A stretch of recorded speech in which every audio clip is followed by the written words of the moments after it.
Одиме натаму, рековме, имаме четврта тема во отворената утринска програма на телевизија Нова, наречена информација точна и навремена. ИТН. ИТН вели, не знам дали знаете дека на 15 октомври, кога е денот на гласање, е и уште еден ден кој што светот го одбележува, светскиот ден на белиот стап. Токму затоа не сакав ова издание или ова заокружување на оваа работна недела да помина со некој кој што ќе ни кажа дека тоа што можеби не го гледа светот не значи дека не го осознава на вистинскиот начин како и сите ние останати. Не е таа помалку пијанист од ниту еден од оние кои што се исто така апсолвенти на Музичката академија во Скопје. Имам чест да ви ја најавам Ема Ананиевска, која што на вистина е прекрасна млада девојка, која што има 22 години, како вели таа, апсолвент на Музичката академија на ФДУ и на ФМУ и има многу награди зад себе и се надевам пред себе уште многу. Ема, здраво и добре ни дојде. Здраво. Ти се допадна најавава дека не е така, она што не можеме да се видиме во мигов не прави поинакви, така? Или не те прави тебе поинаква од другите. Колку можеше да осознаеш или колку мама, тато, семејството помогна во тој дел на осознавање на светот прво? Или како ти се соочи со тој миг на неможност за видување? Па беше, мислам, имало многу тешки периоди во животот, имала посебно на период, нели, кога сме во пубертет. Тоа е, мислам, најтешкиот период во животот, кога имало моменти кога сум се осеќала на некој начин отфрлана од околината, само поради тоа што не гледам.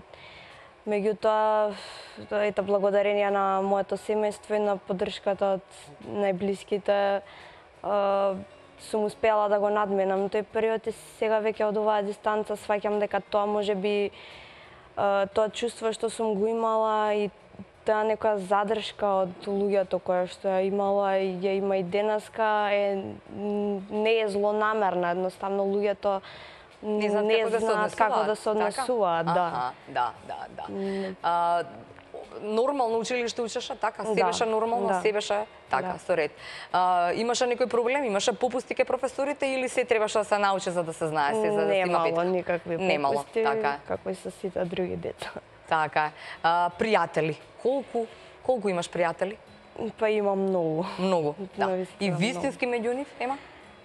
Па има, да. Мислам, секако дека вистински најдобри другари се, нели, секогаш тројца до четворица. Билат најмногу 5, најмногу една рака. Да, ние сме во друштво до 5. Па супер. Да. Ама тебе од нив ти се 3 најверни. Не, 4. 4. Се шегувам. Да. И кога во трето одделение влезе пијаното во твојот живот? Да, значи... Чија беше идејата, твоја беше? Што најмногу ти се допадна? Зошто пијано? Зошто пијано? Значи, мене моите родители ме запишале во музичко да видат како тоа ќе оди, затоа што сетиле дека имам некаков талент.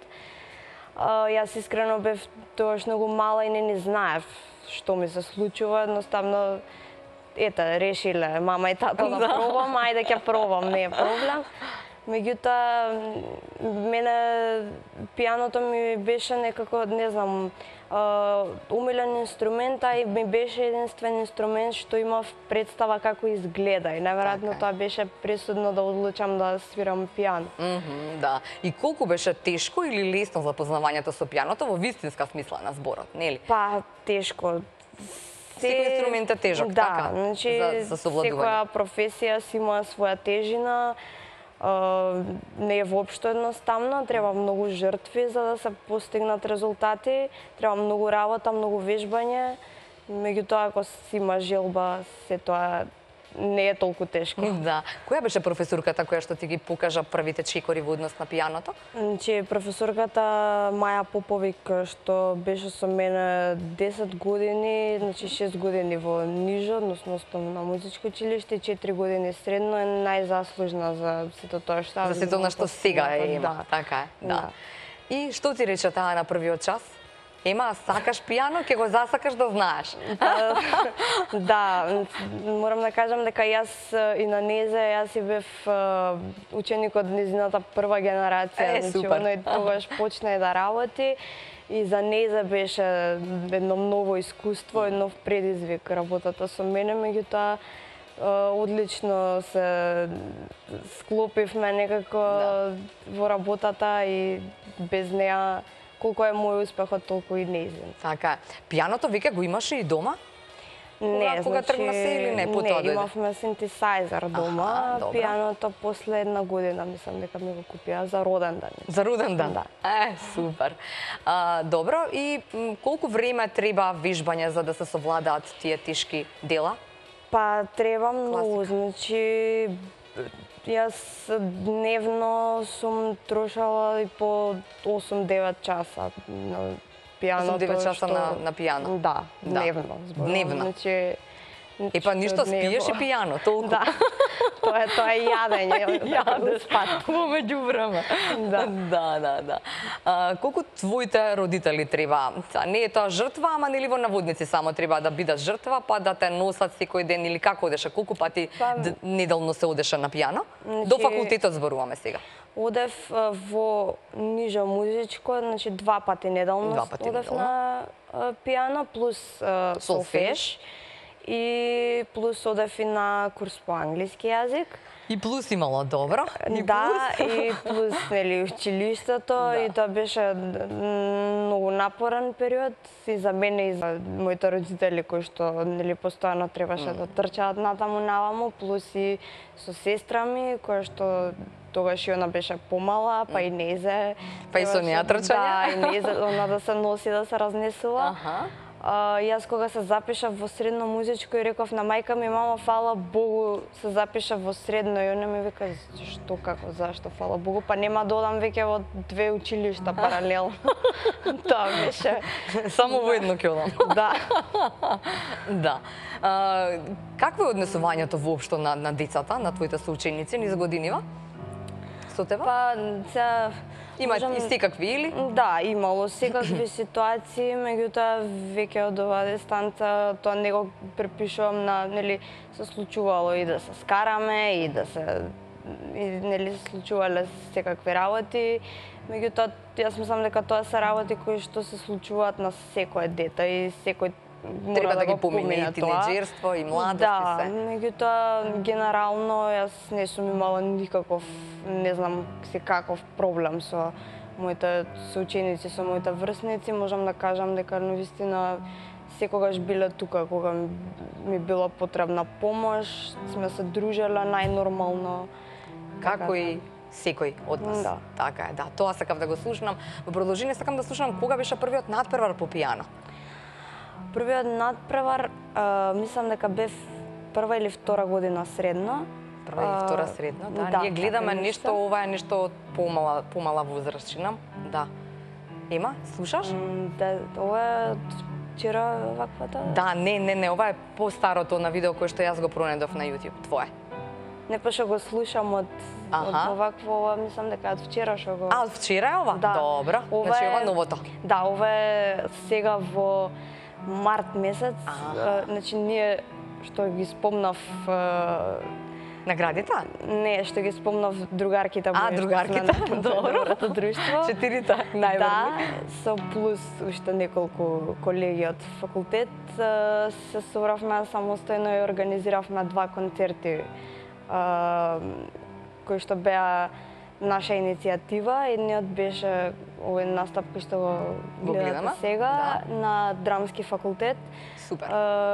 Го организиравме, беше тематски за филмска музика и можам да кажам дека ми е еден од најомилените настапи и најубава енергија, мислам дека во последно време осетив на овој настап. Тоа може би заради тоа што се сами организирав. Па да, најверојатно, да. И како тргна се? Да. Како тргна се со таа организација? Па ние веќе подолго време разговаравме на таа тема да си организираме нешто, бидејќи нели знаеме сите како функционираат работите во нашата држава, ако сам нешто не си Турниме да кинисам се вика тоа, така, нема никој од страна да направи помогне.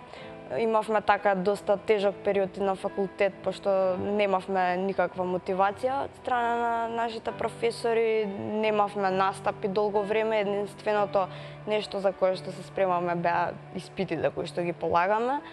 И сметавме дека тоа треба да се промени затоа што ние сепак нели студираме на одсек инструментален оддел кај што треба да бидеме утре изведувачи. Така. И веќе подолго време кога не излегуваш на сцена, веќе се губи самодовербата и мотивацијата се губи за работа. И чиј беше изборот, филмска музика? Па заеднички беше. Мислам, ние се договоривме дека ќе правиме, значи едниот беше филмска музика, другиот беше жена творец, затоа што нас всушност и поентата ни беше да организираме концерти со дела кои што не се изведуваат во нашава држава. Супер. И така испадна целата работа да си направиме ние самостојно, значи вториот концерт беше со женски композитори, како што кажав, и еве сега и повторно планираме нови проекти. Женските композитори не се многу изведувани, а? Да, скарани сме. Многу слабо ги познаваме дури и ние. Не сме ги ни учеле многу во историја на музика.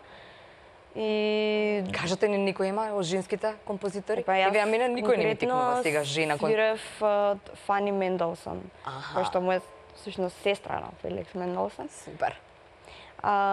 И така, сега еве повторно организираме нови проекти, меѓутоа за тоа уште не. Супер друштво сте си за имате идеи и реализирате се што е како идеја, така? Да.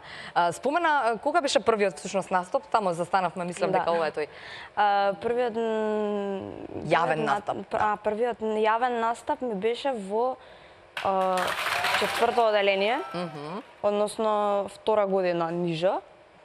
Тоа беше никогаш мислам дека нема да го заборавам, затоа што датумот го памтам, дури 19 мај беше. 19 мај. Да, значи завршен концерт беше и сите бевме нели дечиња мали. И интересно беше што на истиот ден сестра ми правеше матура и беше се во едно. Да, се во едно. Трчање беше се. А колку трема? Па имав доста трема затоа што ми беше прв настап и што ќе биде, каков ќе биде, да. Сега за оние што не знаат, комисија е таму, тоа се професори кои што оценуваат, тоа не е ни малку несериозна работа. Тоа не беше оценување, тоа беше како концерт. Супер. А испитите се пред комисија, на тие дури можам да кажам дека и веќе и немам толку трема колку што имам пред публика. Да. Добро, и потоа се нижеа настапите, но се нижеа и наградите. Кои се оние кои што се вредни за споменување? Па, значи имам освоено една втора награда на државен надпревар овдека во Скопје. Имам освоено една втора награда во Гевгелија на меѓународен надпревар кој што се организираше, јас бев мислам дека трета средно тогаш. Добро. И уште една прва награда на државен надпревар исто така во средно. Имам настапувано исто така во трета година, случајно испадна да одам во Москва, каде што бев како специјален гостин. Што убаво ова специјално, случајно испадна. На надпревар беше тоа, меѓутоа јас не учествував на надпреварот, туку свирев како гостин на концертот кој што се организираше на крај за победниците на преварот. И тоа беше доживување. Така ново искуство, затоа што прв пат свирев пред комисија која што не ме познала, која што прв пат ме слуша. И беше предизвик за мене и можам да кажам дека супер поминав и добив многу позитивни критики што навистина многу ми значат, како и насоки за да се подобрам нели во свирењето, во интерпретацијата. Така. Како поминува еден ден на Ема Ананиевска? Еден ден на Ема Ананиевска зависи од дена. Еве работен нека е. Значи Сега во моментов предавања на факултет немам, бидејќи ми остана само уште дипломската. Готово се е исчистено? Да, се е Браво. исчистено, само уште дипломската ми остана и имам само часови по пијано. Како ми поминува денот? Па станувам за Вајле, вежбам, потоа одам во Црвен крст каде што сум волонтер на еден проект кој што тие веќе една година го работат за поддршка, центар за поддршка на лица со оштетен вид. И таму сум доста активна периодов, бидејќи... Што правите, ма? Па сега имаме некои активности, како... Всушност проектот се насочува повеќе кон социализација на лицата со оштетен вид. На лицата, да. Работиме со корисници кои што доаѓаат во центарот, посетуваат одредени активности како курс по англиски јазик, курс по компјутери и воедно да се дружат, да се запознаеме, да нели сите аспекти се опфаќаат со тоа што работевме баш изминатиот период на проекти, ПХВ проекти за промоција на хумани вредности кои што Црвен крст ги изработува секоја година и сега ги работевме со дечињата од училиштето Димитар Влахов и организиравме неколку хуманитарни акции. Една од нив беше во Капитол, каде што јас исто така и свирев. И така, има активности кои што да, таму на тој план. Што сметам дека можам да придонесам и да им помогнам на децата да се социализираат и да си ја подигнат самодовербата. Да. Што најмногу влија всушност има на самодовербата? Семејството можеби, околината, што? Мислам дека најмногу семејството влијае, затоа што околината да, меѓутоа семејството е тоа кое што ти ги поставува оние нели норми и стандарди. Ако мама, тато и сестра ти не те носеле надвор и не си била цело време така и не се зборувало многу. Да, и ако не ме научиле тие дека јас треба да се борам во животот, нема кој друг. Така, да. И потоа, после тие неколку часа тамо во центарот? После тоа доаѓам дома, а понеделник и среда посетувам курс по италијански јазик. Супер. И потоа вежбам клавир и после или излегувам со другарките. Со тие четирите? Да. Со Нико четирите? Добро. Или излегувам со другарките, или со мајка ми одиме на кафе, го шетаме куќето. Да, имаш домашно милиниче и тоа ќе сакав да те прашам. И тоа каква е? Супер е дружба. Супер е. Значи, јас сум многу голем љубител на кучиња и да можам сите ќе ги соберам од улица дома да ги чувам, меѓутоа не можам. Ама мама не дава. Не дава мама. Многу тешко се изборивме и за ова сега што го имаме. Така дава една позитивна енергија кога ќе влезам дома, кога ќе ми се израдува, пошто само тоа се радува кога ќе дојдеш дома. Вистински радости. Да. И за крај на ова дружење денешно, сакам да те прашам што е твојата цел? Велиш твоите те научија да се бориш во животот и веројатно борбата во наводи само нема да застане. Кога сме кај пијаното, кога сме кај можеби помошта на луѓето кои што нели им треба самодоверба во тој сектор на луѓето со оштетен, лицата со оштетен вид. Тамо ли каде ќе биде насоката најмногу? Па за сега ми е таму највеќе насоката затоа што сметам дека мислам, јас сум лично во тие луѓе и знам како се чувствуваат, поготово ние деца кои што се сега во пубертет и кои што го поминуваат тоа што ти го помина некогаш. Јас веќе сум го поминала. Да. А со пијаното до каде би сакала да стигнеме? Па, до каде би сакала. Јас имам многу труд вложено во пијаното и би сакала да постигнам уште поголеми резултати затоа што секогаш може подобро, нели? Сега за сега ми е целта да дипломирам, па потоа здравје да запишем магистарски студии, меѓутоа за тоа се уште не сум одлучила што како. Единственото што знам сега за сега е дека Не, би ги запишала надвор од Надвор од овда? Да. Ама потоа ќе се вратиш овде? Па, најверојатно да. Ќе видиме. Ти благодарам, Ема, за ова споделување на твојата прекрасна приказна. Пријатна како и секогаш, задоволство, и кога сакаш, Бојрум повели да ни кажеш што е она ново, да ни кажеш што правите тамо во центарот, да им помогнеме секако на оние луѓе за самодоверба, потекнување. Важи така? Важи, ви благодарам и на вас. Ви благодарам и вам, драги мои, што и ова утро 180 минути се дружавме заедно со информација точна и навремена. ИТН продолжува и натаму да ве информира од понеделник повторно заедно. Довидување до тогаш.